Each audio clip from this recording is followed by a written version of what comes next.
Malaysia-Russia ties not at expense of others. 17 people charged in fatal Bangkok building collapse.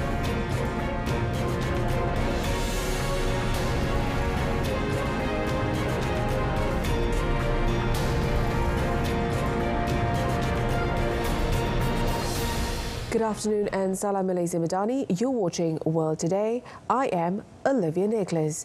We begin the story today with local news.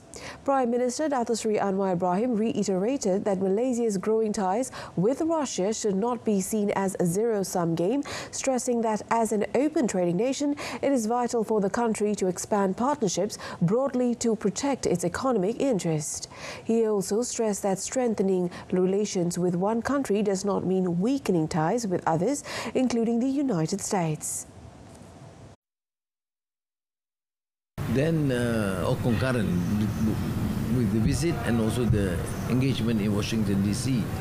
And then the relationship with Russia has been there for decades. But I think to protect the interests of Malaysia, we have to broaden and expand our market trading partnership. Malaysia is a trading country.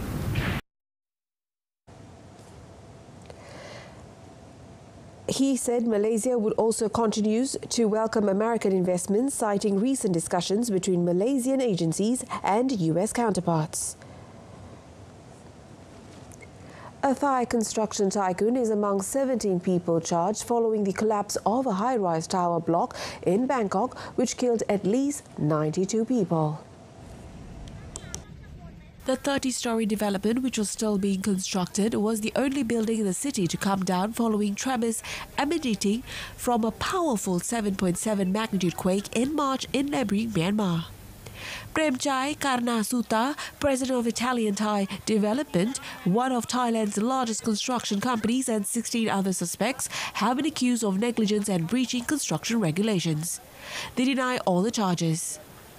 Metropolitan Police Bureau Deputy Commissioner Nopasin Punsawat said collectively they are linked to companies responsible for building design and construction. Of those charged, 15 people surrendered to police and appeared in court on Friday for pre-trial proceedings. Premchai arrived in a wheelchair. 2 more suspects are scheduled to report to authorities in the coming days. Nopasin said expert assessments reveal that the architectural design did not comply with ministerial regulations. Initial tests of materials gathered at the site in March also indicated the presence of substandard steel among the wreckage structure. The Trump administration is working on a plan to permanently relocate as much as 1 million Palestinians from the Gaza Strip to Libya, NBC News reported on Friday, citing 5 people with knowledge of the matter.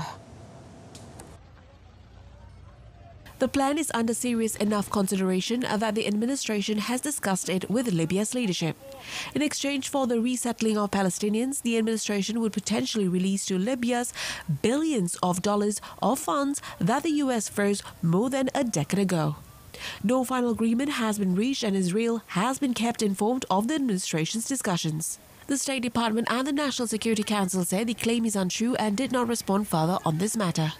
The number of Palestinians who would voluntarily leave Gaza remains uncertain, and the officials are contemplating offering financial incentives, including free housing and stipend, to get them to relocate.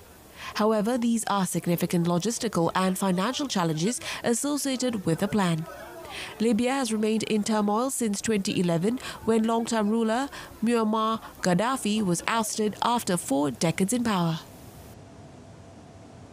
Moody's on Friday cut the U.S. credit rating by 1 notch, citing rising debt and interest payments that outpace those of similarly rated sovereigns, in a move that marks the end of an era as Moody's was the last major agency to maintain a AAA rating for U.S. sovereign debt. The downgrade to AA1 from AAA follows a change in the outlook on the sovereign in 2023 due to wider fiscal deficit and higher interest payments, and comes as the US Congress debates tax and spending plans that could deepen the US fiscal hole. Moody's also said successive US administrations and Congress have failed to agree on measures to reverse the trend of large annual fiscal deficits and growing interest costs. Since his return to the White House on 20th of January, President Donald Trump has pledged to balance the U.S. budget, while his Treasury Secretary, Scott Bessent, has repeatedly said the current administration aims to lower U.S. government funding costs. The administration's mix of revenue-generating tariffs and spending cuts through Elon Musk's Department of Government Efficiency has highlighted a keen awareness of the risk posed by mounting government debt, which, if unchecked, could trigger a bond market rout and hinder the administration's ability to pursue its agenda. The U.S. Supreme Court on Friday kept in place its block on President Donald Trump's deportations of Venezuelan migrants under a 1798 law historically used only in wartime, faulting his administration for seeking to remove them without adequate legal process. The justices, in a brief and unsigned opinion, granted a request by American Civil Liberties Union attorneys representing the migrants to maintain the halt on the removals for now. The court on the 19th of April has ordered a temporary stop to the administration's deportations of dozens of migrants being held at a detention center in Texas. ACLU lawyers had asked the Supreme Court to intervene after they reported on the 18th of April that the administration was set to imminently remove the migrants without the required notice or opportunity to contest the removals. The justices on Friday agreed. The U.S. president lamented that under the ruling, illegal immigrants who he said have committed crimes are not allowed to be forced out without going through a long, protracted and expensive legal process that could take years. The ruling, Trump added, also will encourage other criminals to enter the country illegally.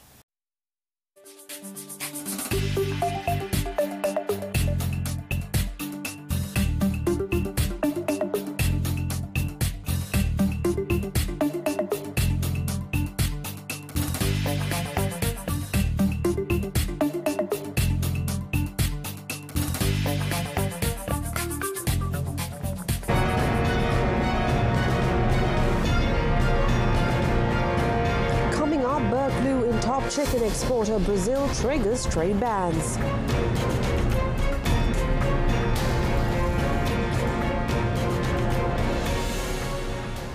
Brazil, the world's largest chicken exporter, confirmed its first outbreak of bird flu on a poultry farm on Friday, triggering protocols for a countrywide trade ban from a top buyer China and statewide restrictions for other major consumers. The outbreak in southern Brazil was identified at a farm supplying Vibra Foods, a Brazilian operation backed by Tyson Foods. Vibra has 15 processing plants in Brazil and exports to over 60 countries. Brazil exported some $10 billion of chicken meat in 2024, accounting for about 35% of global trade. Much of that came from meat processors BRF and JBS, which ship to some 150 countries. China, Japan, Saudi Arabia and the United Arab Emirates are among the main destinations for Brazil's chicken exports. Brazilian Agriculture Minister Carlos Favaro said on Friday that under existing protocols, countries including China, the European Union and South Korea would ban poultry imports from Brazil for 60 days. Argentina said it was suspending imports for all Brazilian poultry products until its neighbor is found free of bird flu. Favaro said newly revised protocols with major buyers such as Japan, UAE and Saudi Arabia provide for restrictions only on shipments from the affected state and eventually just the municipality in question. Vietnam and Thailand on Friday announced they upgraded their ties to a comprehensive strategic partnership. Vietnamese state media reported that the announcement was made after Thai Prime Minister Paetongtarn Shinawatra met her Vietnamese counterpart Pan Minh Chin during her two-day visit to Hanoi. speaking at a news conference alongside the Vietnamese Prime Minister, Tran, said that the two neighbors are determined to reach a target of $25 billion in trade volume as soon as possible.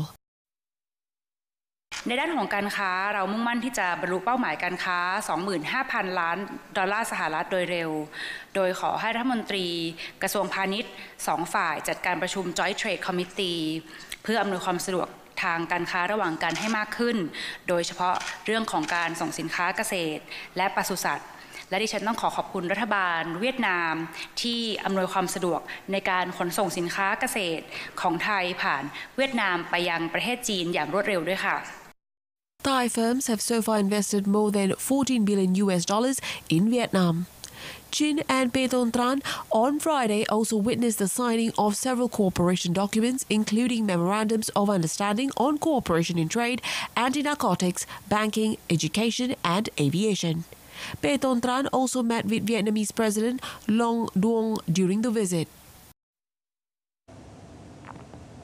The Chau Tau Kwa Country District Attorney said the man who stabbed and partially blinded novelist Salman Rushdie on stage at a Western New York Arts Institute in 2022 was sentenced to 25 years in prison on Friday for an attack that also wounded a second man. Hadi Mata, 27, a U.S. citizen from Fairview, New Jersey, was found guilty of attacking the author in the Chau Tau Kwa County Court in Mayville, New York in February.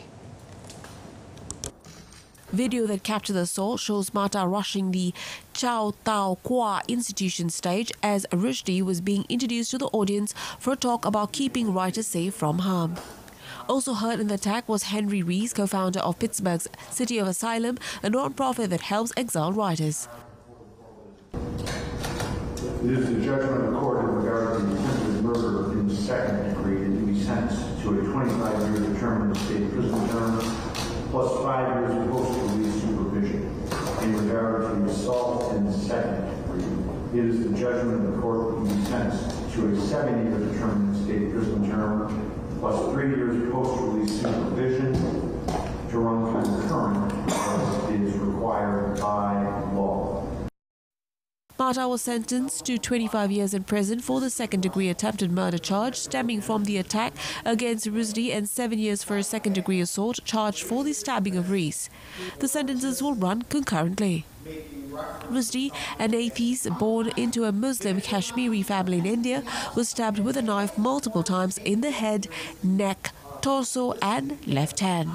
The attack blinded his right eye and damaged his liver and intestines, requiring emergency surgery and months of recovery.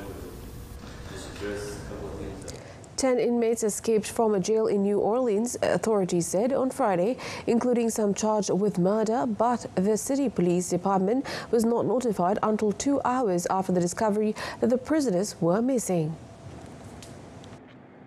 Orleans Parish Sheriff Susan Hudson said during a news conference that officers discovered the detainees had escaped during an 8:30 a.m. local time head count. It is believed they fled from the Orleans Justice Central several hours earlier. They were able to break, that was around 12:23 a.m. They were able to break open a door. There was a corrections monitoring technician in the pod module to be watching that.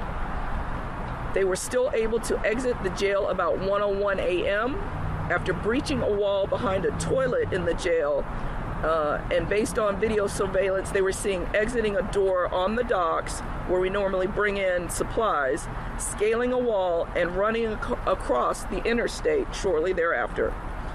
We have indication that these detainees received assistance in their escape from individuals inside of our department, and the escape was discovered during a routine head count at 8:30 a.m. this morning. Hudson originally said that 11 inmates in total had escaped, but one person who was thought to have fled was later found in the jail. Louisiana State Police said in a statement that one escapee had been captured in the New Orleans famed French Quarter. The inmate was found hiding underneath a car in a hotel garage. He is being rebooked for simple Panamian staged a river march on Friday as dozens of canoes sailed the Indio River to protest a plan to build a reservoir aimed at quelling a long-lasting drought that has affected the operation of the Panama Canal. According to media reports, residents of riverside communities sailed with Panamanian flags along the river to the Caribbean Sea. Residents have demanded they be taken into account in the decision-making process. Nos afectaría en diferentes dimensiones, ¿no? La fauna, la vida, el extracto social, ecológico, el extracto humano. Esto nos molestaría. Las mejores tierras quedarían sepultadas bajo tierra, donde está nuestro sustento de vida. In a statement, the institution informed on Friday they are working to inform the public with transparency as the Indio River Lake project has been identified as the most viable option to secure an additional water source for more than 2 million Panamanians and the efficient operation of the Panama Canal in the coming decades. The Panama Canal plan to build a reservoir would affect at least 2,000 people who would need to be relocated as southern communities would see the water volume dwindle. The project is scheduled to start in 2027.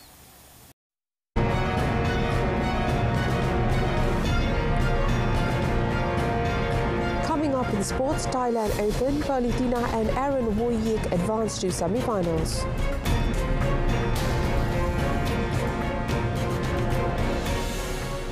The game plan worked well for Malaysia's top women's doubles pair, Berita and Amtina, as they knocked out China's Chen Jing Chen and Wang Li Yi Liu in the quarterfinals of the Thailand Open 2025 at the Nimimtor Stadium yesterday.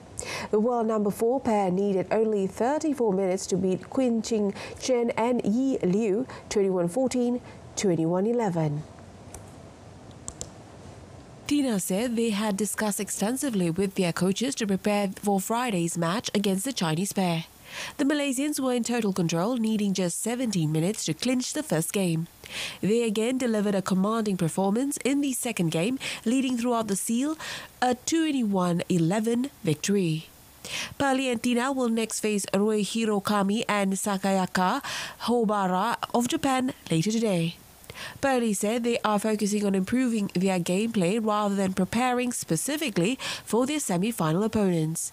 Pali and Tina came close to winning the Indonesia Masters 2025 in January, but succumbed to a narrow defeat in the final against South Korea's Kim Hae-jeong and Kong Hee-hong, losing 12-21, 21-17, 18-21.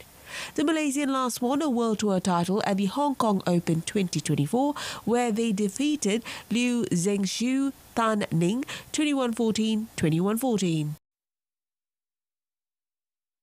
Meanwhile, Malaysia's leading men's double pair and reigning Asian men's doubles champions, Aaron Chia and So Woyik, have set their sights on clinching the Thailand Open 2025 title after sweeping aside compatriots Wan Arif Wan Junaidi and Yap Roy King in the quarterfinals yesterday.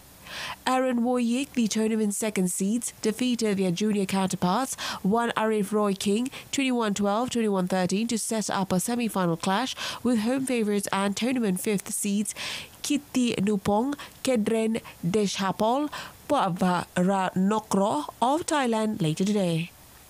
Aaron said they are focused on taking it one game at a time but remain hopeful of securing the title this year.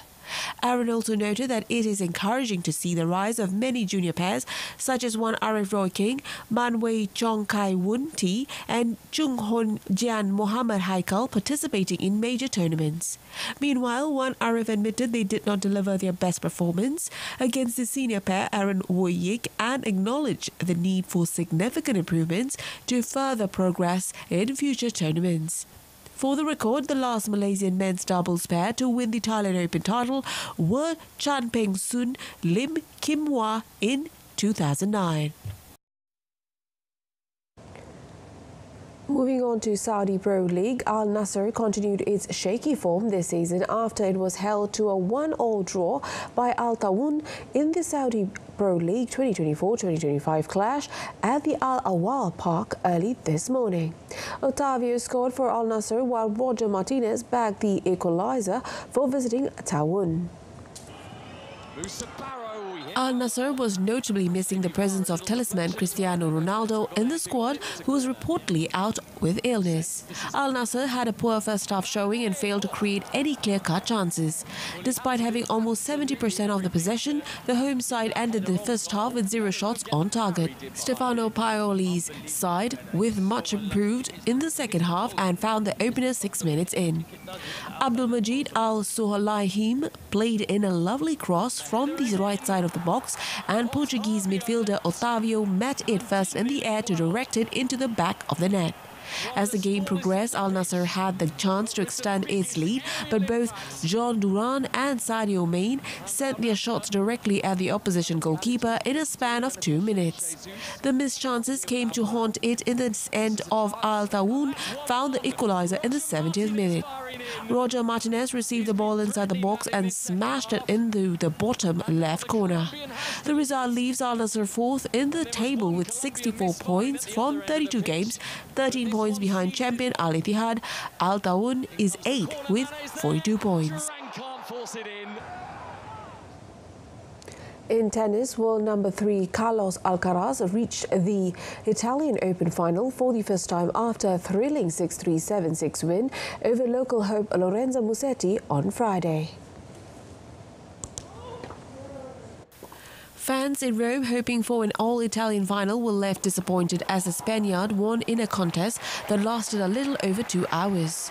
Musetti, eager to avenge his loss to Alcaraz in last month's Monte Carlo final, started the match with high intensity, but the Spaniard took the lead with a double break in the first set and never looked back. Musetti took the lead in the second set and was 4-2 up before the Spaniard fought back to level the set. The Italian managed to save a match point and forced a tie-break, but Alcaraz cruised to victory.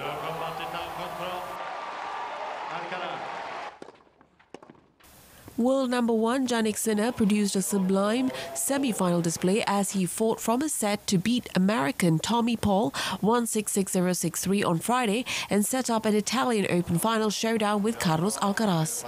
Sinner ended a 47 weight for an Italian to reach the men's singles final in Rome after Adriano Panatta lost the title match to Bjorn Borg in 1978. Serving first, 11th seed Paul silenced the home crowd, going 5-0 up in the first set against Sinner, who went into the clash on a career-best 25-match winning streak. But the Italian top seed, making his comeback this week after serving a 3-month doping ban, kept his cool and orchestrated a stunning comeback in the second, delivering a bagel. Sinner, who is playing in his first tournament since capturing the Australian Open title, was up 3-0 in the final set before marching on to reach his 7th ATP Masters 1000 final.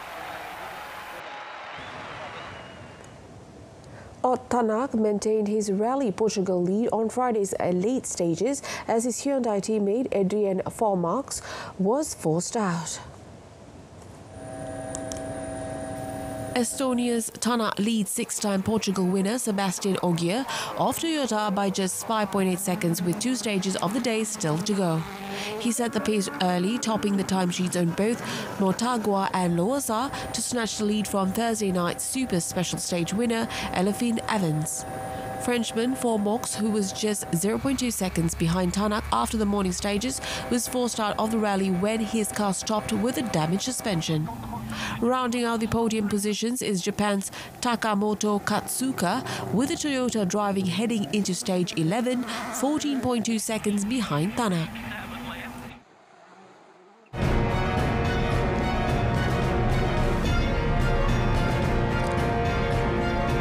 Up next, Tom Cruise climbs on top of a plane, marks global premiere of Mission Impossible: The Final Reckoning.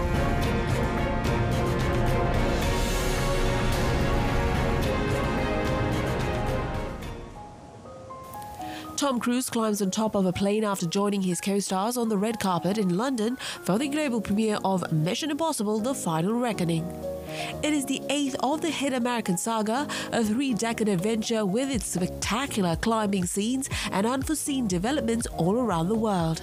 The latest and last installment of Mission Impossible, starring Tom Cruise, is set to premiere at the Cannes Film Festival.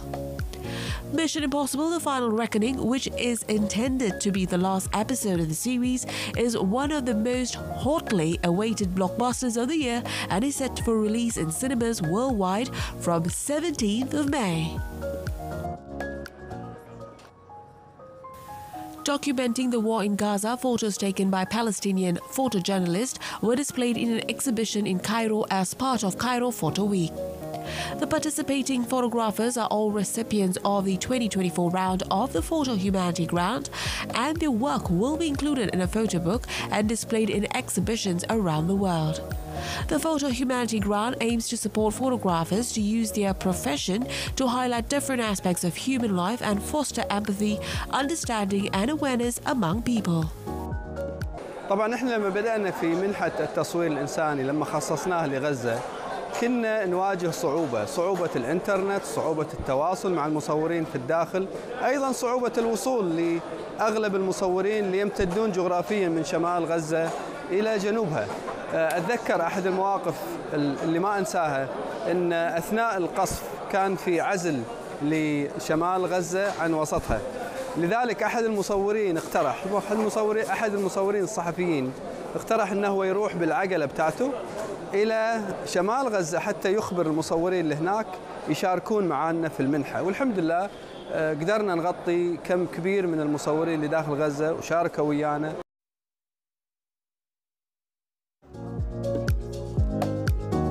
In Lagos, Nigeria, the Africa Magic Viewers Choice Awards (AMVCA) marked its 11th edition last Saturday, cementing its status as the continent's most prestigious celebration of film and cinematic excellence. For over a decade, the AMVCA has spotlighted Africa's most talented creatives, showcasing the rich diversity and vibrancy of African storytelling. The evening kicked off with a dazzling red carpet display featuring celebrities posing for photos. The red carpet was also a showcase for bold fashion statements, including a striking AI-inspired costume that embodied the film industry's innovative edge. Meanwhile, South African filmmaker Norman Make highlighted the importance of Pan-African collaboration, underscoring the value of cross-border creative partnerships. This means a lot, it means, competing with the best of Africa. It's amazing. We stand for, Pan-African entertainment. I don't think our industry should just be about South Africa, Nigeria. We're all united. So for a South African film to win here, it's amazing because this is about Pan-African stories. This year's ceremony boasted 27 award categories, recognizing outstanding film, television and digital content released between 1st of January and 31st of December 2024. That concludes today's edition of World Today. In our top stories, stronger Malaysia-Russia at an expense of others. Tune in to Malaysia Tonight, coming up at 8:30 p.m. on TV1 and Salaran Berita RTM. Alternatively, you can stream us live on RTM Click's website and mobile application. We close our bulletin with Mission Impossible: The Final Reckoning trailer. I'm Olivia Nicholas. From the river to the sea, Palestine will be free. Thank you for watching and have a fantastic day. This can't all be true.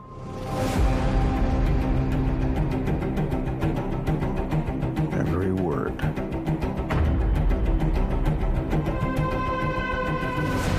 CIA Black Vault break-in. Am I reading this correctly? The Kremlin bombing? In fairness, the bomb was actually meant to kill him. He gassed a security briefing. That was just 2 months ago. What exactly is your plan?